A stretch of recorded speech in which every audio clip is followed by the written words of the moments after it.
সুষ্ঠু এবং কালারফুল ভাবে হবে সেই জন্য জেলা তথ্য অফিস কিন্তু আমাদেরই হয়ে কাজ করে। বাংলাদেশ গভর্নমেন্টের প্রচারণার কাজটা দেখে হচ্ছে তথ্য সম্প্রচার মন্ত্রণালয়। তো যে ধরনের সংখ্যা যেটা জেলা সমাজসেবা কর্মকর্তা বলেন এর সারা বাংলাদেশের প্রেক্ষাপটে হয়তো বিচ্ছিন্নভাবে হতে পারে, কিন্তু আমরা আমাদের এন থেকে বোল্ডলি বলতে পারি যে খুব সুন্দরভাবে নির্বাচনের জন্য যা যা দরকার কোথাও আমরা এতটুকু গ্যাপ ফিল করছি না। এবং আমাদের প্রিন্সিপাল মহোদয় যেটি বললেন যে সরকারি মহিলা কলেজে এখানে শুধুমাত্র হচ্ছে রাজবাড়ী সদর উপজেলার যে presiding officer, assistant presiding officer, তারপর হচ্ছে যে পোলিং অফিসার, এদের কিন্তু প্রশিক্ষণ হয়েছে।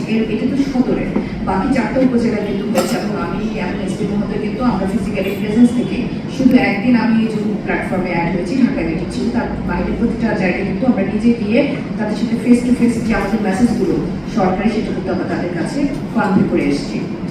এর বাইরে প্রতি প্রতিদ্বন্দ্বী প্রার্থী 5 জন করে আমরা হচ্ছে যে পোলিং এজেন্ট তাদের যারা হবে তাদেরকেও মাস্টার ট্রেনার হিসেবে তাদেরকে কিন্তু আমরা গতকাল প্রশিক্ষণ দিয়েছি যে কীভাবে তারা তাদের যে দলীয় যে প্রার্থী যে অন্য যে পোলিং এজেন্ট তারা কীভাবে চলবে, তাদের যে নির্দেশনা যেটাকে নির্বাচন কমিশন করতে সেটা কিন্তু আকারে তাদেরকে দেওয়া হয়েছে।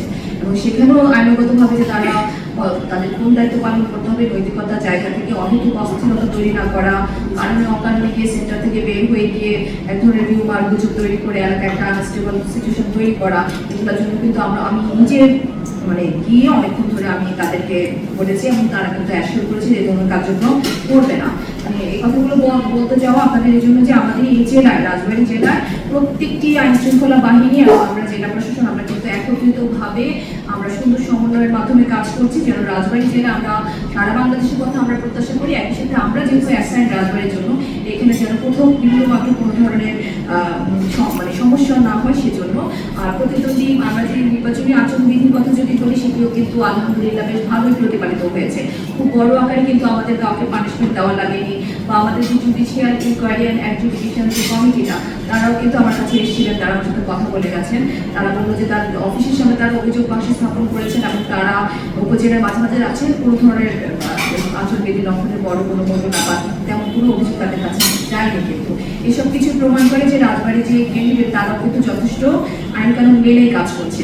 নিশ্চিত সামান্য 2-1টি ঘটনা এটা তো আসলে নির্বাচনে বাংলাদেশে খুবই স্বাভাবিক একটি জিনিস, এটা একদম নির্বাচন কাছে চলে এসছে, এখন একটু সামান্য আসবেই। আমরা আশা করি এগুলো নিয়ে আমরা খুব সুন্দর একটা নির্বাচনের জন্য আমরা ইনশাল্লাহ কাজ করছি এবং ইনশাল্লাহ সব কিছু ঠিকঠাক থাকবে।